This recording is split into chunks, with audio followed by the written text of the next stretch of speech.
આજે ઘણા બધા લોકો એવા છે કે જેમને ભૂખ લાગતી નથી, અને એમાં સૌથી નાના બાળકોને તો તમે જુઓ, એમના મમ્મી પપ્પા હોય કે દાદા દાદી હોય, એમની પાછળ પાછળ ઓટા મારે છે ખવડાવવા માટે, ત્યારે એ બાળકો માંડ માંડ ખાય છે.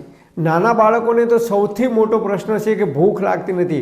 અને તમે જુઓ, અમુક ઉંમરલાયક લોકો હોય, 60 વર્ષથી ઉપરની ઉંમર થાય, 60-65 વર્ષના, તો એ લોકોને પણ ભૂખ લાગવાની ધીમે ધીમે ઓછી થઈ જાય છે. તમને પણ જો ભૂખ ના લાગતી હોય તો સમજી લો, ભવિષ્યની અંદર ગમે તે કોઈ મોટી બીમારીને આપણે ભોગ બની શકીએ છીએ.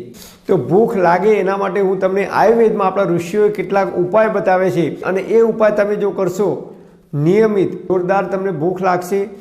આપણા શરીરમાં જો જઠરાગ્નિ મંદ પડે ત્યારે આપણી ભૂખ ધીમે ધીમે ધીમે ઓછી થઈ જાય છે લાગવાની.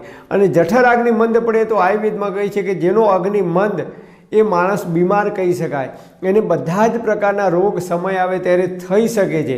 દાખલા તરીકે આપણા ઘરે કોઈ પ્રસંગ હોય, 50 કે 60 માણસની ચા બનાવવાની હોય, આપણે ગેસ સળગાવીએ અને ગેસ એકદમ ધીમો સળગે તો શું થાય? કલાક 2 કલાક કે 2.5 કલાક સુધી ચા બને નહીં, મોટું તપેલું ભરીને મૂક્યું હોય તો નીચે દાજે જાય, અને ઉપર તો એવી ને એવી જ રહે. જલ્દીથી ઉભરો ના આવે કે જલ્દીથી ઉકળે નહીં કે જલ્દીથી ચા બની ના શકે. અને એ રીતે તમે જો ખીચડી મૂકી હોય કે ભાત મૂક્યા હોય 50 કે 60 માણસના તપેલું ભરીને, તો ભાત કે ખીચડી હોય શું થાય? નીચે દાજે અને ઉપર કાચી રહે. બસ એ જ રીતે આયુર્વેદમાં કહે છે કે આપણો જો અગ્નિ, જઠરનો અગ્નિ, જઠરાગ્નિ જો મંદ પડે તો ખોરાકનું પૂરેપૂરું પાચન થતું નથી, અને અનડાઇજેશન ફૂડ એટલે પચ્યા વગરનો જે ખોરાક છે એની અંદરથી કાચો આમ ઉત્પન્ન થાય છે, અને એ કાચો આમ આપણા બોડીમાં અનેક પ્રકારની સમસ્યાઓનું કારણ બની શકે છે.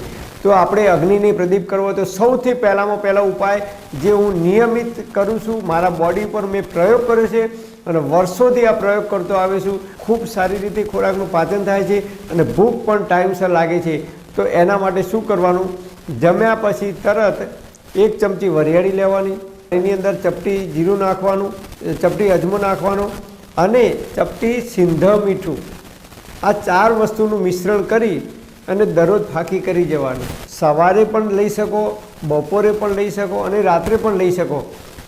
વરિયાળી છે એ અગ્નિ પ્રદીપ કરવાનું કામ કરે છે અને શરીરમાં ઠંડક આપે છે. જીરું છે ફાઇબરથી ભરપૂર છે, એટલે મળ ત્યાગ કરવામાં ખૂબ મદદરૂપ થાય છે. અજમો અને સિંધા મીઠાનું જો નિયમિત સેવન કરીએ તો ક્યારેય પેટમાં ગેસ થતો નથી કે એસિડિટી થતી નથી, કારણ કે એ ખોરાકનું પાચન કરવામાં ખૂબ જ મદદરૂપ થાય છે. હવે જોઈએ નંબર 2. નાના બાળકોને તમારે જો ખવડાવવું હોય તો દેશી ગાયનું શુદ્ધ ઘી ઘરે જાતે બનાવેલું હોય તો એ જ ઘીનો ઉપયોગ કરવાનો છે. બજારમાં જે ઘી આવે છે એ ઘીની આપણે વાત કરતા નથી, કારણ કે કદાચ એ ડુપ્લિકેટ હોઈ શકે, ભેળસેળવાળું હોઈ શકે, એની અંદર કોઈ રસાયણનો કે કેમિકલનો ઉપયોગ કદાચ કરેલો હોઈ શકે. તો ઘરે બનાવેલું દેશી ગાયનું શુદ્ધ ઘી હોય તો ઘી અને દેશી ગોળ ઓરિજિનલ શુદ્ધ કેમિકલ વગરનો, જે માત્ર ચમચીથી જ ખાઈ શકાય એવો રબડી તમને ગોળ મળે ઓરિજિનલ શુદ્ધ, તો એ ગોળ, દેશી ગાયનું ઘી અને એની અંદર ચપટી સૂંઠ પાવડર નાખી એની ગોળી બનાવી રાખવાની, અને આ ગોળી નાના બાળકોને તમે આપશો તો એ બાળકોને ખૂબ અગ્નિ પ્રદીપ થાય છે. ગાયનું ઘી છે એ ક્યારેય ચરબી વધારતું નથી, બોડીમાં તાકાત આપે છે, હાડકાં મજબૂત કરે છે નાના બાળકોમાં, એમના શરીરના વિકાસની અંદર અદ્ભુત પરિણામ આપે છે.